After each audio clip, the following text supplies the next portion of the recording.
The sun, a brutal eye in the vast unbroken sky, beat down with an almost physical weight. Julia Carter's parched lips cracked as she gasped for air, the heat a suffocating blanket. Her once pale skin was now a roadmap of sun and dust, her dress clinging, stiff with the grim legacy of old blood. The wind, a mournful whisper, carried the tang of scorched earth, rustling through brittle sagebrush like a chorus of forgotten voices. A cold, hard truth settled in her bones. They had left her to become one of them. The wagons were gone. No glint of iron, no faint swirl of dust on the horizon, just an endless, mocking expanse of desolation. Her hands trembled as she forced herself upright, every muscle screaming in protest. Discarded, like a spent casing, without a second thought. The night before, camped by a skeletal creek, Julia had felt the subtle shift in the settler's gaze. No longer pity, but a calculating, chilling practicality. The wagon master, a brute of a man with shoulders as thick as his scowl, had muttered to the others, his words snatched by the wind. She had known what was coming. But knowing had not offered a shred of defense. They hadn't even left her a horse. She stumbled forward, her worn boots dragging in the dust. A single canteen lay by a rock, a paltry offering of their fleeting guilt. The water sloshed weakly within, barely half full. She lifted it, her hands stiff with exhaustion, took a careful, measured sip, forcing it past the raw knot in her throat. She would not cry. Not for them. Samuel, her husband, had been shot a week ago, a bullet tearing through his gut near the trading post. He had bled out under that same merciless sun, his fingers weakly intertwined with hers, his lips forming words she couldn't hear. Now, he was just a ghost. Grief, she had thought, would be her demise. She imagined simply fading away in the wagon's stifling confines, her body as lifeless as his. But the settlers had other ideas. Dead weight was a luxury they couldn't afford. Julia pressed her fist into her stomach, pushing onward, one faltering step after another. The land stretched infinitely, hard-packed earth, distant crimson mesas, dry riverbeds that promised water but offered only dust. The heat bore down, a physical burden, dragging at her limbs, settling into the hollow ache in her chest. She walked because the alternative was surrender, and she hadn't yet decided if she was ready for that. By midday, the world shimmered, mirages dancing across the flats like mocking spirits. She had long since given up wiping the sweat from her brow. Better to let it stream than to waste what little moisture remained. Her mind drifted between the haze of exhaustion and sharp, painful memories. Samuel's laughter, the quiet adoration in his eyes on their wedding night, the whispered promises of a future that would never bloom. Then, the shadow. A faint tremor at first, a mere hint of movement near the rocks ahead. Julia squinted against the sun, her grip instinctively tightening on the canteen. The shadow solidified, resolving into a figure, tall, unmoving, watching. A man. Her breath hitched, her heart hammering, a potent cocktail of fear and a wild, desperate hope. She was unarmed, defenseless if he meant harm. But he was alone. That was something. The stranger remained still as she approached. He stood sentinel against the ochre rock, arms relaxed at his sides, the long barrel of a rifle resting casually against his shoulder. His face was cloaked in shadow, but she saw enough. Sharp cheekbones, dark, unblinking eyes, black hair pulled back in a loose tie. An Indian. The settlers had spoken of them in hushed tones, laced with fear and contempt. Wild men, savages, raiders who took and left only bones. Julia had never met one, never expected to. Now, he was all there was. She halted several paces away, swaying precariously. He watched her in silence, inscrutable. She opened her mouth to speak, but the words caught, thick and useless. She swallowed hard, cleared her throat, and squared her shoulders. Her voice cracked, dry and frail. I need water. The man didn't move. A faint breeze stirred the dust between them. Slowly he raised his free hand, his fingers indicating the canteen at her side. His meaning was stark. She already had water. Julia's grip tightened. Not enough. Silence. His dark gaze held hers, steady, assessing. Then, without a word, he turned and walked away. Panic clawed at her. She stumbled forward. "Wait!" He kept walking. Julia lurched after him, her legs almost giving out. "Please," she gasped, her voice raw. "Please." He paused. The wind whispered. The land stretched wide and empty. Then, with deliberate slowness, he turned to face her once more. He truly saw her. The ragged dress, the shallow, desperate breaths, the tremor in her fingers she fought to hide. She was nothing to him. Less than nothing. A dying woman on a dying trail. But he was still watching. The man exhaled softly, a sound of decision. Then he moved, stepping toward her with a grace that made every instinct scream, run. But she didn't. She couldn't. He reached for her. Julia flinched, but he didn't strike. Instead, Julia woke to the scent of wood smoke and unfamiliar earth. Her body ached in ways she hadn't known possible. The world felt different, closer, warmer. She tried to move, but a thick hide covered her, its weight comforting, not crushing. Her fingers brushed the coarse fibers of a woven mat beneath her, and slowly, cautiously, she opened her eyes. The shelter, a circular dwelling, was dimly lit by the soft glow of a fire, its embers pulsing. The walls were curved, fashioned from packed earth and timber, and smoke drifted lazily toward a small opening in the ceiling. This was not a place she recognized, not something settlers built. Then she heard it, the quiet rustle of movement. She turned her head sharply, a jolt of pain in her neck, and saw him, the Indian, the man who had carried her. He sat across the fire, his posture relaxed, yet his eyes were sharp and vigilant. He was mending something, a strip of leather, working sinew through it with practiced ease. His long hair was unbound now, falling over his shoulders, making him appear both wild and utterly in command. He didn't acknowledge her at first, letting the silence stretch, heavy with unspoken questions. Julia's mouth was dry, her voice a rasp. "Where am I?" He didn't look up. "You are not dead." Not the answer she sought. She swallowed, glancing around, trying to comprehend. "You're home?" she asked, the word alien on her tongue. He nodded once. She shifted beneath the blanket, wincing at the dull ache in her limbs. She had been carried far. The deep-set exhaustion affirmed it. "Why?" Now he looked at her. His dark eyes, mirroring the firelight, seemed fathomless, unreadable. "You are dying." She had nothing to offer in response. It was the unvarnished truth. Julia pushed herself up, feeling the fire's warmth seep into her skin. "You should have left me." A flicker of something, amusement perhaps, crossed his face, then vanished. He returned to his work, seemingly indifferent to her presence. "I did not." The sheer simplicity of his words unnerved her. She studied him, searching for his intentions, but his face was a mask. Her fingers curled around the hide. "What do you want from me?" she asked, her voice hushed now, edged with suspicion. For a long moment he gave no reply. Then he set down his work, leaning forward slightly. "Nothing." She yearned to believe him, but she had known men too long to trust such an offering. Nothing came without a cost, yet, as she sat in the fire's warm glow, her body no longer trembling from exhaustion, an unsettling realization dawned. For the first time in days, she wasn't afraid.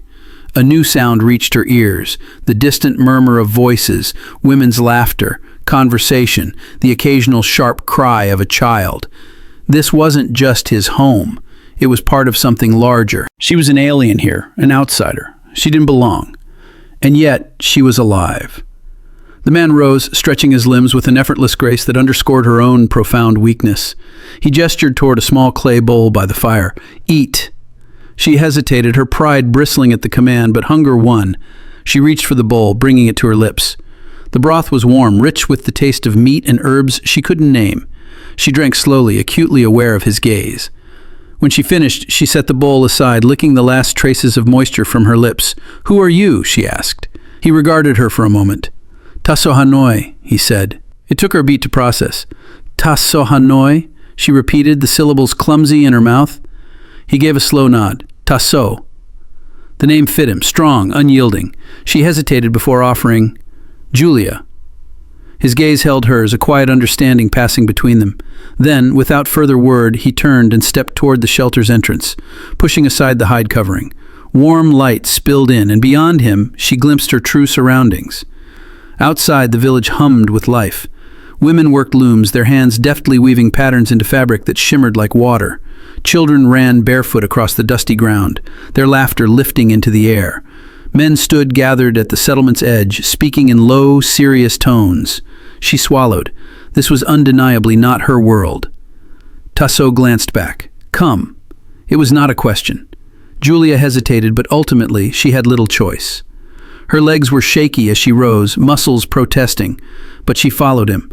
As she stepped outside, the setting sun painted the world in hues of gold and amber, casting long shadows over the village. Eyes turned toward her, whispers rippling like leaves in a breeze. She felt their scrutiny before she saw it, the weight of their judgment. An older woman approached, her gaze piercing. Her dark hair streaked with silver, her posture regal and stern. She studied Julia with open scrutiny, arms crossed over her chest. "She is weak," the woman said in a language Julia didn't comprehend. Taaso responded in the same tongue, his voice steady, unbothered. The woman's gaze flicked back to Julia, considering. Then, without warning, she reached out, fingers brushing Julia's arm. A slight frown creased her face. She spoke again, this time softer. Taaso nodded. Julia glanced between them, frustration mounting. "What did she say?" Taaso met her eyes. "She says, 'You are thin. You need food.'" It was not the answer she expected. Julia swallowed hard, striving to regain a semblance of control. "Who is she?" "My sister," he said simply. The woman, Taaso's sister, gave one last look before turning and walking away, her posture stiff with disapproval. Julia exhaled, slowly. "She doesn't like me," she murmured. Taaso offered the barest hint of a smile. "She does not know you." Julia crossed her arms, bracing against the scrutiny of so many eyes. "And the others?" she asked. "What do they think?" Taaso was silent for a moment. Then, with quiet certainty, he said, "They wonder why I saved you." The words settled heavily in her chest. She wondered the same thing. She turned away, letting her gaze sweep over the land beyond the village. The horizon stretched wide and unbroken, the distant mesas painted in fire and dusk. It was beautiful, wild, a world untouched by the kind of men who had abandoned her. She looked back at Taaso, meeting his steady gaze. "What happens now?" He considered her for a long moment before speaking. "You stay." The finality of it sent a shiver down her spine. Stay. She had been offered no choice when left to die, and now, once again, she was at the mercy of others. But this time, something felt profoundly different. For the first time since Samuel's death, since being cast aside like worthless cargo, she felt something unexpected, a chance, a test, and perhaps, if she was strong enough, a new beginning. The desert, a harsh tutor, stripped a person down to their raw essence, forcing them to confront their true metal. Julia learned this within days of her first lesson with Taaso. There were no gentle introductions, no soft easing into the ways of his people. To survive here, to stay, she had to learn. And learning, she swiftly discovered, meant suffering. She had spent years watching her husband hunt, observed men skin deer, trap rabbits, and butcher buffalo. But knowing and doing were two distinct realms. The first time Taaso placed a bow in her hands, she nearly dropped it, her fingers weak from hunger and exhaustion. He offered no instructions, only a quiet, steady gaze before stepping back, granting her the space to figure it out. She pulled the sinew, feeling the raw tension bite into her fingers. The strength required was far greater than she anticipated. The arrow wobbled uncertainly before she released it. It fell limply into the dust, 3 feet ahead. A small sound, almost amusement, escaped Taaso. Julia's cheeks burned. "That was just practice," she snapped, adjusting her grip. Taaso simply gestured for her to try again. It took nearly 20 attempts before the arrow finally sailed towards the target, a bundle of dried grass tied into the shape of a hair. It missed, striking the dirt beyond. But the motion had felt different, smoother. She set her jaw, fueled by determination. Taaso gave a single nod. Again. Day after day she repeated the motions, until her arms screamed with aches, until her fingers were raw. Blisters burst, new ones formed, and still he pushed her. She told herself she hated him for it, for his quiet corrections of her stance, for the way he simply walked away when she collapsed from exhaustion. But as the days bled into weeks, that hatred transformed into something else: understanding. This was how they all learned. Not with coddling, not with empty praise, but through the quiet expectation that she would endure. And she did. She woke before dawn, taking the bow without needing to be told. She drew the sinew tight, feeling the tension that had become familiar, a part of her. She loosed arrows until the grass hair had 3, 4, 5 shafts embedded in its form. Then, at last, Taaso spoke. "Tomorrow, we hunt." A thrill of fear and excitement coiled in her belly. When morning arrived, the cold air still clinging to the land, they set out. The sky stretched wide and pale above them, the scent of damp earth rising as they moved through low brush and rocky terrain. Taaso walked ahead, his steps silent, his movements fluid. Julia strained to match him, but felt clumsy in comparison, every shift of her weight a telltale rustle. He glanced back once, his expression unreadable, then gestured for her to stop. She obeyed. He crouched, pointing to small, delicate tracks in the dirt. Rabbit. Julia held her breath as he signaled her to knock an arrow. Her heart hammered. This was no bundle of dried grass. This was life and death. She raised the bow, finding the balance she had diligently practiced, steadying her breath exactly as he had shown her. The rabbit was there, half hidden in the underbrush, its ears twitching. She released. The arrow struck true. The rabbit let out a sharp cry, then stilled. For a long moment she could only stare. It was such a small thing, its body no larger than her hands pressed together. The warmth of life faded swiftly from its form as she stepped forward, swallowing down the knot in her throat. Taaso knelt beside her, studying her face. He didn't ask if she was ready. Instead, he handed her a knife. Her hands shook as she took it. The first cut was the hardest, but she made it. She forced herself through the motions, pushed past the discomfort, acknowledged this stark reality. It was the way of the world, the way of survival. Taaso watched, but he did not interfere. When it was done, she exhaled, the immense weight in her chest shifting. As she plunged into the freezing current, she barely had time to snatch a breath before the water dragged her under.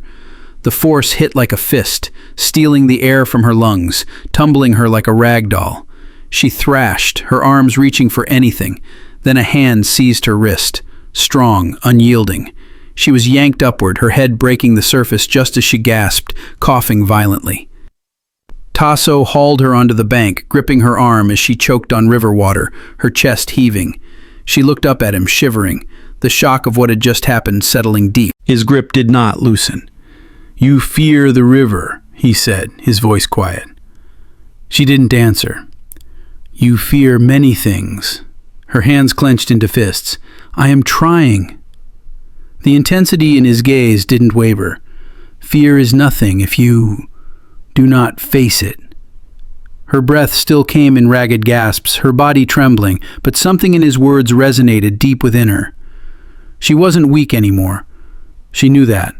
She had fought for every ounce of strength she'd gained here. But fear still sat in her belly like a cold stone, and she hated it. She met his gaze, a spark of defiance igniting. "Then teach me." A slow nod. "I will." In the days that followed, he did. He made her cross the river again and again until the fear dulled to something else, respect, understanding. He made her climb the sheer rocks, find her footing, trust the ground beneath her, and she did. The village no longer watched her with skepticism, but with something different, not quite acceptance, not yet, but something close. And Taaso, she had once thought him cruel, indifferent, but now she saw it for what it was. He had given her no less than he gave himself, no less than any of them. She was not just surviving, she was transforming. The sky hung heavy, thick with the promise of rain that had yet to fall. Julia tightened her grip on the knife at her belt, her pulse steady and sharp. The uneasy hush that had descended upon the village whispered of an impending storm. Taaso had felt it too. He stood a few paces ahead, his gaze fixed on the distant ridge beyond the farthest shelter, where the land sloped into the open desert. They had first seen the dust rising in the distance, the unmistakable sign of approaching riders. Now the riders had come. Julia recognized them before she saw their faces, the settlers, the very ones who had left her for dead. She should have known they wouldn't simply vanish. The horses slowed as they drew near, 5 men in total. Their leader, a broad-shouldered man with a grizzled beard and a face like weathered leather, reined in his mount and surveyed the village with narrowed eyes. The way he sat in the saddle, his hand resting casually near his holster, told Julia everything.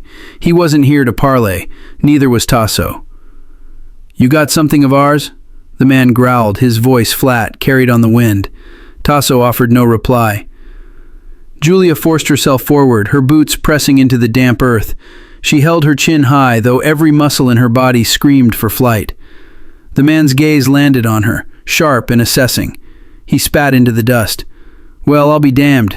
Didn't think you'd last a day out here." Julia's fingers twitched at her side, but she stayed silent. Let them underestimate her.